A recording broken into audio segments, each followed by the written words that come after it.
আমার ওজন অতটাও বেশি নয় যে আমি হাঁটলে চললে পাথরে পায়ের ছাপ রয়ে যাবে।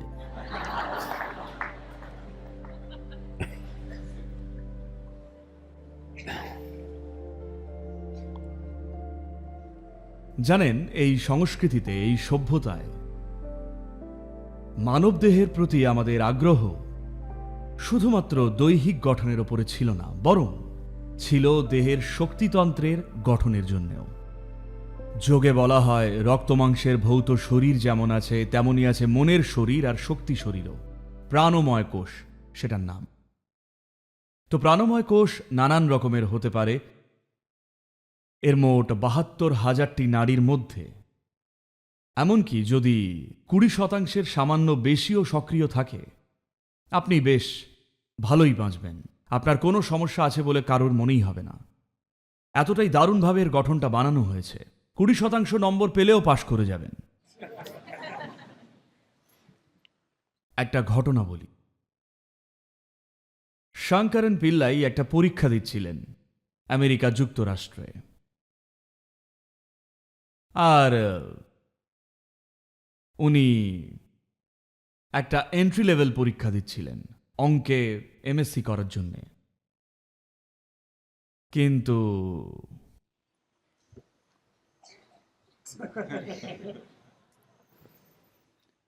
খুব একটা কিছুই পারলেন না, উনি সেসব পড়েননি।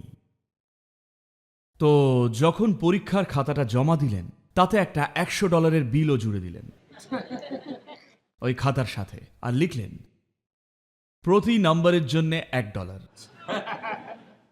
১০০-এ ১০০। তো যখন পরীক্ষার রেজাল্ট এলো, খাতাগুলোও ফেরত এলো। উনি খুললেন, অনেকগুলো ডলার নিচে পড়ল।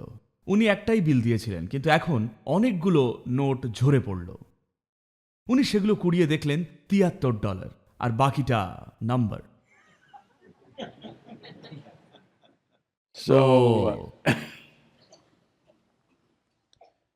শক্তি শরীর বা এনার্জি বডি আমাদের এমনই যে এমনকি ২০%-এর সামান্য বেশি সক্রিয় থাকলেও একটা সম্পূর্ণ জীবনই বাঁচবেন। আপনি বা অন্য কারণ মনেই হবে না যে আপনার মধ্যে কোনো ভুল ত্রুটি আছে। চমৎকার, তাই না? কি দারুণ একটা গিফট। ২০% চললেও আপনার মনে হবে সব ঠিক আছে। তাহলে বাকি ৮০%-এর কাজটা কি?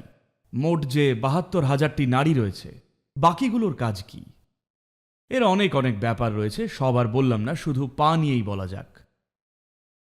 তো যদি নিজের শক্তিকে একটা নির্দিষ্টভাবে জাগ্রত করে থাকেন, অবশ্যই সেটা না করে থাকলেও খাটবে। আপনার হাত, হাতের তালু আর পায়ের তলা শক্তির স্তরে সবসময় খুব সক্রিয় অবস্থায় থাকে। কারোর সঙ্গে থাকার সময় দেখবেন আরো বেশি ঘনিষ্ঠ লাগে শুধু হাতটা ধরলেই। সে দেহের স্তরে অন্য যত যাই করুন, শুধু হাতটা ধরা আপনাকে সেইভাবে জুড়ে দেয়, কারণ শক্তির স্তরে একটা নৈকট্য চলে আসে হাত ধরার মাধ্যমে।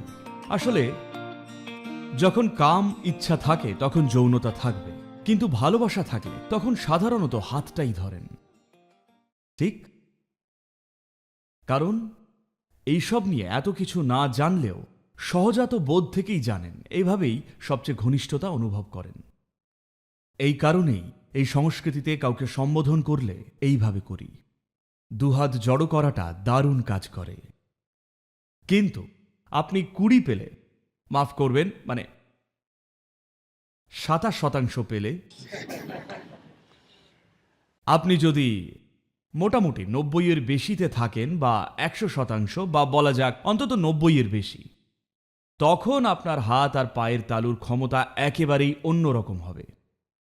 ঠিক এই কারণের জন্যেই এই প্রথাটা এসেছে যে কোনো সাধু, সন্ন্যাসী, যোগী বা যে কেউ, আপনি তাদের কিছুই জানেন না, কিন্তু কেউ যদি নিজেকে সাধু বলেন, আপনি গিয়ে তার পা ধরে প্রণাম করেন এই কালচারে, কারণ আপনি কিছু একটা আঁকড়ে ধরতে চান। এর থেকেই বড় বা গুরুজন কাউকে দেখলে তাদের পা ধরে প্রণাম করার প্রথাটা এসেছে। বাবা মা আর যেই হন, সাধারণত প্রাচীন ভারতে কেউ তেমন বিশেষ কিছু বা কেউ না হলেও নিজের অন্তরে কিছু অর্জন না করলেও মানুষজন তবুও প্রণাম নেওয়ার যোগ্য হয়ে উঠতেন। একমাত্র যখন তারা 5টা সৌরচক্র শেষ করতেন তখন, যার মানে মোটামুটি তখন আপনার 60 বছর বয়স। কারণ ততক্ষণে জীবন একটা নির্দিষ্টভাবে পরিপক্ক হয়ে ওঠে।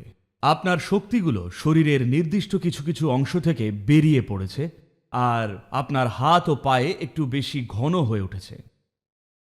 তাই এই সংস্কৃতি সেটা চিনতে পেরে বলেছিল, যদি বয়স্ক কেউ থাকেন অবশ্যই তাকে প্রণাম করুন, কারণ একটা উপকার আছে এর। যদি কোনো যোগী বা সাধু বা ঋষি বা মুনি থাকেন, যে রূপেই চিনুন তাকে, তার পায়ে প্রণাম করেন, বা ভগবানের মূর্তি থাকলে পায়ে প্রণাম করেন। আপনি গিয়ে ভগবানের মূর্তিকে জড়িয়ে চুমু খান না, তাই না? গিয়ে তার চরণ স্পর্শ করেন, কারণ সেখানেই সর্বাধিক রিসেপটিভিটি বা প্রদানের ব্যাপারটা রয়েছে। তো সেই নিরিখেই পা বা পায়ের পদচিহ্নকে আলাদাভাবে তৈরি করা হয়। আপনি অবশ্যই কথা বলে দেখুন যাদের বাড়িতে সান্নিধ্যি আছে, এটা তাদের কাছে কি গুরুত্ব রাখে এবং কি ফল পেয়েছেন। এর গুরুত্বপূর্ণ দিকটা হলো, সাধারণত যা আপনার কাছে ভৌত আকারে ধরা দেয় না, তা যেখানে থাকেন সেখানেই উপলব্ধ হয়ে যাবে। নয়তো আপনাকে সেটা খুঁজে বেরোতে হবে, হয়তো কোনো মন্দির বা তেমন কোনো কোথাও যেতে হবে, কিন্তু সেটা আপনার বাড়িতেই জীবন্ত রয়েছে, কারণ এর নির্দিষ্টভাবে প্রাণ প্রতিষ্ঠিত করা হয়েছে। রয়েছে পাথরের পদচিহ্ন, সেটার মধ্যে বিভূতি বা পবিত্র ছাই ভরা থাকে, সেটার প্রাণ প্রতিষ্ঠা নির্দিষ্টভাবে হয়। আরেক ধরনের আছে যেটা তামা বা পিতলের পদচিহ্ন, সেটাও প্রতিষ্ঠিত। আরেকটা আছে যেটা আরো বেশি প্রাণবন্ত। বাড়িতে সান্নিধ্যকে ঘিরে যদি মন্দির বানাতে চান, মানে শুধু নিজের জন্য নয়, আপনি চান লোকেরাও আসুক এবং তারা অভিজ্ঞতা অর্জন করুক, তখন সেই রকম কিছু রাখবেন।